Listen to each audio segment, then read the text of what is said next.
Hyderabad's #1 real estate company, Sri Siddhivanayaka Property Developers. ఆ ఎర్ర వస్త్రం దాన్ని ప్రసాదంగా భావిస్తారని కూడా విన్నాను. ప్రసాదం అంటే అక్షతలను ఏమని ఇప్పుడు తిరుమలలో వెంకటేశ్వర స్వామి దేవాలయంలో మనకి ఏమి ఇస్తారు అంటే నువ్వు అబ్జర్వ్ చేస్తే విఐపి ప్రసాదం అని ఒకటి ఉంటుంది, ఒక కవర్ ఉంటుంది, పేపర్తోనూ కవర్ ఉంటుంది. తిరుమల తిరుపతి దేవస్థానం ఆశీర్వచనం అని దాని మీద ప్రింట్ అయి ఉంటుంది. దాంట్లో ఏముంటాయి అంటే ఒక వాటర్ బాటిల్ అంటే తీర్థము ప్లస్ అక్షతలు, అంటే అది ప్రసాదం. అట్లనే కామాఖ్య అమ్మవారి దగ్గర మనకు ఇచ్చేటువంటి ప్రసాదము దీని అంబుబాచి మేళా తర్వాత మనకు అక్కడ అక్షతలు ఇయ్యరు. కామాఖ్య దేవాలయంలో అక్షతలు ఉండవు, వాళ్ళంతా తెల్ల బియ్యము నువ్వులతోటే పూజ అవుతుంది. ఓకే, సో అవే ఉంటాయి. తంత్ర మార్గంలో వాటినే వాడతారు, పసుపు అనేది వాడరు, కుంకుమ ఒకటే ఉంటుంది. సో కుంకుమ మరియు మేక రక్తంలో కలిపినటువంటి కుంకుమ, ఈ రెండింటినే మనం బొట్టుగా పెట్టుకుంటాం. అలాగే తీర్థం ఏమి ఇస్తారు మనకు? మందు కలిపినటువంటి నీళ్ళు ఇస్తారు. డైరెక్ట్గా లిక్కర్ కలిపినటువంటి తీర్థాన్ని మనకు హోమం చేసిన తర్వాత మన చేతిలో వేస్తే మనం తాగుతాం. అలాగే ప్రసాదం ఏమి ఇస్తారు? అన్నప్రసాదము. డైరెక్ట్గా పాలకూర పప్పులో మటన్ వేసి వండినటువంటి ప్రసాదాన్ని, అన్నాన్ని అంటే అన్నప్రసాదాన్ని మనకు కూరను మనకు ఇస్తారు. మనం అన్నంలో కలుపుకొని వాళ్ళు ఇచ్చిన భోగమే అంటారు. ఆ భోగంలో ఏమేమి ఉంటాయి? ఒక చేప, మటన్ అంటే పాలకూర, మటను, పప్పు ప్లస్ అన్నము ప్లస్ పరమాన్నము, ఇవి కలిపి మనకు నైవేద్యం ఇస్తారు, భోగం ఇస్తారు. మనం అవి తినొచ్చు. అది కాకుండా ఇంట్లో పెట్టుకోవడానికి ఇచ్చేది ఒక చిన్న కాయ లాంటి వస్తువు ఉంటుంది, అది ఇస్తారు. ₹1 కాయని ఇస్తారు. ఓన్లీ అంబుబాచి మేళా తర్వాత ఈ రెడ్ వస్త్రం ఇస్తారు. ఇది ఎప్పుడు పడితే అప్పుడు దొరకదు. ఇది ఓన్లీ జూన్లో అంబుబాచి మేళా అయిన తర్వాత ఒక నెల వరకు మాత్రమే మ్యాక్సిమం. అంటే జనాలకు ఇచ్చేది 2 రోజులే. ఉదాహరణ 26వ తారీఖు నాడు ఎండ్ అయింది, 26వ తారీఖు పొద్దున్న దేవాలయం ఓపెన్ అయింది, మ్యాక్సిమం 29 వరకే ఇచ్చిర్రు, అది తర్వాత ఆపేసారు. అంటే అంతమందికి ఇవ్వలేరు కదా. కానీ అక్కడ దేవాలయానికి సంబంధించినటువంటి 4 కుటుంబాలు ఉంటాయి. ఆ 4 కుటుంబాలకు మాత్రమే రైట్స్ ఉంటాయి. వాళ్ళ దగ్గర ఆ బట్ట ఉంటుంది. వాళ్ళను మనం నెల తర్వాత అడిగినా 2 నెలల తర్వాత అడిగినా మనకి ఇస్తారు. గురుగారు, నాకు ఒక చిన్న డౌట్, మీరు ఏదైనా ఓపెన్గా మాట్లాడతారు కాబట్టి, మనకి ఇక్కడ మన సంస్కృతి సాంప్రదాయాలను ఒకసారి చూస్తే పీరియడ్ టైమ్స్లో అమ్మాయిలు ఉన్నప్పుడు వాళ్ళని కొన్ని శుభ కార్యక్రమాలకి దూరంగా ఉంచుతారు. ఇంట్లో కూడా అన్నీ తిరగొద్దంటారు, బీరువాళ్ళు ముట్టుకోవద్దంటారు. అండ్ పెళ్ళిళ్ళు జరిగినాయి అనుకోండి, ఆ ముహూర్తంలో పెళ్లి చేసుకోకూడదు కాబట్టి ఆ డేట్ లేని టైంలో మారుస్తారు. అంటే ఆ టైంలో కొంచెం దూరంగా ఉంచుతారు. అంటే శుభశకనం కాదు, ఒక మైలు పడిన వ్యక్తిగా చూస్తూ ఉంటారు. ఇక్కడ చూస్తే కంప్లీట్గా యోని పూజలు చేయడం, ఆ మాతని పూజించడం, కోరిక కోరడం, అండ్ ఆ ఋతుస్రావమైనటువంటి ఆ క్లాత్ని తీసుకొచ్చి ఇంట్లో పెట్టుకోవడం ఆపోజిట్గా చూస్తున్నాం మనం. ఇక్కడ చూడట్లేదు. ఇక్కడ చూస్తే ఎక్కడ టైంలో ఎక్కడ లేదు. ఇది నిజంగా మనం నేర్పియక మనం దొంగనా కొడుకులం కదా. మనకు సాకులు కావాలి. మనం పూజించేటువంటి శివుడు ఏ ఆకారంలో పూజిస్తున్నాము చెప్పమ్మా? లింగాకారం అంటే తెలుసు కదా. మరి భర్తను లింగాకారంలో పూజిస్తున్నాము, భార్యను ఏ ఆకారంలో పూజిస్తున్నాము? యోని రూపంలో. అంటే ఇక్కడ యాక్చువల్గా హిందూ మతం ఏం చెప్తుంది? సృష్టికి ప్రతిరూపమైనటువంటి దేవీ దేవతలను, ఆది దంపతులు అయినటువంటి పార్వతీ పరమేశ్వరులను దేవతా స్వరూపములో పూజిస్తున్నాము. బట్ ఇక్కడ ఆకారాలు లేకుండా పురుషుడికి ముఖ్యమైనటువంటి లింగాకారములో శివుడిని, ఆడవారికి యోని రూపాన్ని అక్కడ పెట్టుకొని సృష్టికి ప్రతిరూపంగా, సృష్టికి మూలమైనటువంటి అమ్మవారిని, తండ్రిని మనం అక్కడ చూసుకుంటాం. సో ఇది సంస్కృతిని, సాంప్రదాయాల్ని, పద్ధతిని నేర్పించడానికి ఉపయోగపడేటువంటి ఒక పద్ధతి, ఒక ఆచారం. అంటే అమ్మాయిని నువ్వు పుట్టినటువంటి యోని నుండి పుట్టినటువంటి తల్లి ఎంత రెస్పెక్ట్ ఇస్తావో అంతే రెస్పెక్ట్ అమ్మవార్లకు, అంటే అమ్మాయిలకు ఇయ్యవలెను అని మన హిందూ ధర్మశాస్త్రాలు మనకు నేర్పిస్తున్నటువంటి వ్యవహారము. అంటే కొంతమంది పిచ్చి కొడుకులకు, కొంతమంది దొంగ కొడుకులకు యోని అనేది ఒక ఆట వస్తువుగా మారుతున్నటువంటి సందర్భములో అది కాదురా పిచ్చుండా కొడుక, యోని అంటే ఒక భక్తి భావంతో చూడవలసినటువంటి ఒక వ్యవస్థ, ఒక వ్యవహారము అని జనాలకు తెలియజేయడానికి పూర్వ ఆచారము పెట్టినటువంటి సాంప్రదాయము. సో ఇక్కడ మనకు లేదు, ఇక్కడ మనకు లేదు అంటే ఇక్కడ నువ్వు కామాఖ్య పోతే తెలుస్తుంది, కామాఖ్యకు పోకుండా నీకెట్లా తెలుస్తుంది? సో ఇక్కడ యోని రూపాన్ని భగవంతుడి అమ్మవారి యొక్క స్వరూపంగా నువ్వు భావిస్తున్నావు. ఇంకొక ప్రశ్న కూడా వేసినావు నువ్వు, అమ్మాయిలకు నెలసరి వచ్చినప్పుడు అప్పటి దేశ కాలమాన పరిస్థితులను బట్టి మనం మాట్లాడుకోవాల్సింది ఏంటంటే, అక్కడ రక్తస్రావము జరిగినప్పుడు కొన్ని మలినాలు, కొన్ని వైరస్లు, కొన్ని బ్యాక్టీరియాలు బయటికి రిలీజ్ అవుతాయి కాబట్టి ఇంట్లోకి పర్మిషన్ లేదు అని చెప్పారు. అంతే తప్ప ఇక్కడ అంటుముట్టు వ్యవహారం ఏం లేదు.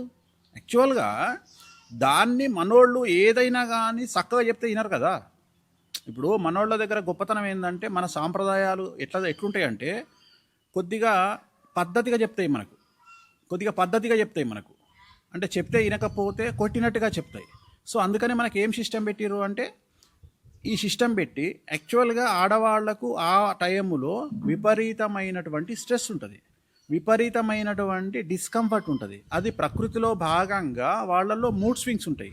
సో వీటన్నిటి నుండి 4 రోజులు అసలు సెలవు లేనటువంటిది ఎవరికి? స్త్రీకి. ఎందుకంటే 24 గంటలు ఇంటూ 7, 7 రోజుల పాటు 24 గంటలు కష్టపడేటువంటి మహిళకు సెలవు ఎక్కడిది నెలకు? మగవాళ్ళకు సెలవులు ఉన్నాయి, ఆడవాళ్ళకు సెలవులు లేవు అని దీన్ని సిస్టంలోకి చేర్చి ఈ 4 రోజులు అమ్మాయిలకు సెలవులు ఇచ్చారు. ఈ 4 రోజులు మిమ్మల్ని ఒకవేళ దూరంగా కూర్చోబెట్టకపోతే మీరు మా మాట వినరు అనే ఉద్దేశంతో దూరంగా కూర్చోబెట్టడం స్టార్ట్ చేశారు. అప్పుడు ఏమవుతుంది? దూరంగా కూర్చోవడము, వేరే పని లేకపోవడము వాళ్ళకి ఇచ్చినటువంటి పద్ధతి అది. కానీ ఇప్పుడు జనరేషన్ను బట్టి మొత్తం మారిపోయినాయి.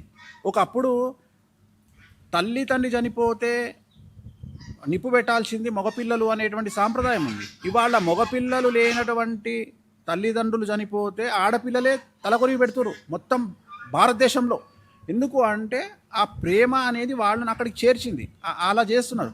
సో ఇప్పుడు ఎప్పుడో వెళ్ళిపోయినాయి. ఇప్పుడు జనరల్గా ఎక్కువ ఎక్స్ట్రీమ్ పాటించే బ్రాహ్మణ్ కమ్యూనిటీలో కూడా ఈ నెలసరి అనేటువంటి దాన్ని తీసేసి ఆల్మోస్ట్ ఆల్. ఎందుకంటే ఫస్ట్ పిల్లలు యాక్సెప్ట్ చేయట్లా. జనరేషన్ను బట్టి నువ్వు 4 రోజులు ఒక అమ్మాయిని, ఒక 22 సంవత్సరాల అమ్మాయిని కూర్చోబెడితే వచ్చినోడల్లా చూసి ఏమైంది? దూరం ఉందా అంటే, మా భాషలో మేము తెలంగాణ సాంప్రదాయంలో మేము దూరం ఉందా అంటాం. దూరం ఉందా అంటే బయట ఉందా అని అర్థం. సో అక్కడ కూర్చుంది అని అర్థం. సో ఇవన్నీ కూడా దేశ కాలమాన పరిస్థితులను బట్టి మనం ఏర్పరచుకున్నటువంటి సిద్ధాలు. రెండవది ప్రామాణికంగా ఏరియాలను బట్టి డిసైడ్ అవుతుంది.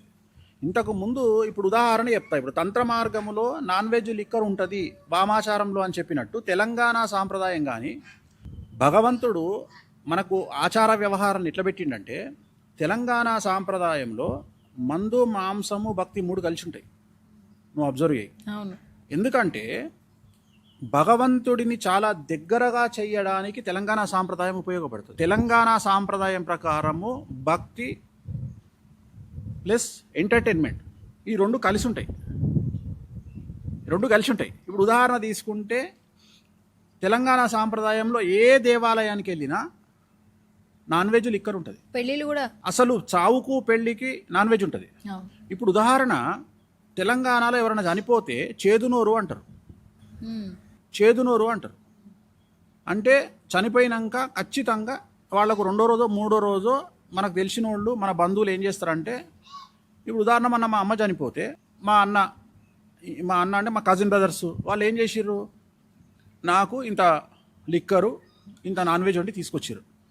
అయితే మరి పంతులు కదా తెలంగాణ తింటారా అంటే, తెలంగాణ సాంప్రదాయం ప్రకారం పంతులు కూడా నాన్ వెజ్ తింటారు, మందు తాగుతారు. కానీ చాలా వరకు బయటికి చెప్పుకోరు. ఇక్కడ దొరల సాంప్రదాయం వెలమలది మరియు రెడ్ల దొర సాంప్రదాయం ఇక్కడ నడిచింది. అలాగే వైష్ణవ సాంప్రదాయాన్ని పాటించే ప్రతి ఒక్క కులస్తులు కూడా ఇక్కడ తెలంగాణలో పంతులకు మాంసం పెట్టి తద్దినాలు పెట్టడము, సంవత్సరికాలు జరపడము ఆనవాయితీ. సో వాళ్ళు ఒక మేకను కోస్తే ఆ లెగ్ పీస్ అనేది పంతులు ఇంటికి పంపిస్తారు. ఇక్కడ సాంప్రదాయం, తెలంగాణ ఆచార వ్యవహారం. సో ఇక్కడ భక్తి నరసింహస్వామి గుడికి యాదగిరి గుట్టకు పోతే చిన్న గుట్ట దగ్గర వచ్చి మందు మాంసం వాడతావు. అట్లనే కొమరవెల్లి మల్లన్న దగ్గరికి పోతే వచ్చేటప్పుడు పోచమ్మ దేవాలయం దగ్గర ఆగుతావు. అట్లనే సికింద్రాపూర్ నరసింహస్వామి దేవాలయానికి పోతే అక్కడ కూడా నువ్వు పెద్దగుట్టకు పోతే పెద్దగుట్టలో నువ్వు ఏ టెంపుల్కి పోయినా, ఈవెన్ ఆంజనేయ స్వామి దేవాలయము కర్నూలు దగ్గరికి పోయినా రిటర్న్లో వచ్చేటప్పుడు బద్దిపోచమ్మ దగ్గర ఆగి అక్కడ మళ్ళీ మాంసం గీసం చేసుకొని మళ్ళీ ఎంజాయ్ చేసి వస్తారు. అంటే ఇక్కడ ఎందుకు అంటే దేవుడిని కూడా తమ యొక్క ఆచార వ్యవహారాలలో మమేకం చేసుకోవడం తెలంగాణ సాంప్రదాయం యొక్క లక్షణం. ఇక్కడ మందు మాంసము లేకుండా భక్తిభావం లేదు. అంటే చాలామంది దేవుడిని దూరం చేసిండ్రు కొంతమందికి అని అంటారు కదా. ఆ దూరం చేసిండ్రు అనేటువంటి పదం లేకుండా చాలా దగ్గరగా ఉన్నాడు దేవుడు అని చెప్పడమే ఈ సిస్టమ్ యొక్క లక్షణం. అంటే జనరల్గా లిక్కర్కు ఎవరు అడిక్ట్ అవుతారు? కొన్ని కులాల వాళ్ళే అవుతారు, సాంప్రదాయం అనుకున్నది అంటారు. కానీ ఇక్కడ ఏమవుతుంది, నువ్వు మందు తాగుతున్నావు, మాంసం తింటున్నావు, దేవునితోనే అటాచ్ అవుతున్నావు, దేవుని దర్శనం చేసుకుంటున్నావు, దర్శనం కాగానే మందు తాగుతున్నావు, మాంసం తింటున్నావు, మళ్ళీ నువ్వు ఆనందంగా ఉంటున్నావు, అవసరం అనుకుంటే నువ్వు దేవుని ముందర డ్యాన్స్ చేస్తున్నావు, నువ్వు దేవుని దర్శనం అయిపోగానే డీజే పెట్టుకొని డ్యాన్స్ చేస్తున్నావు.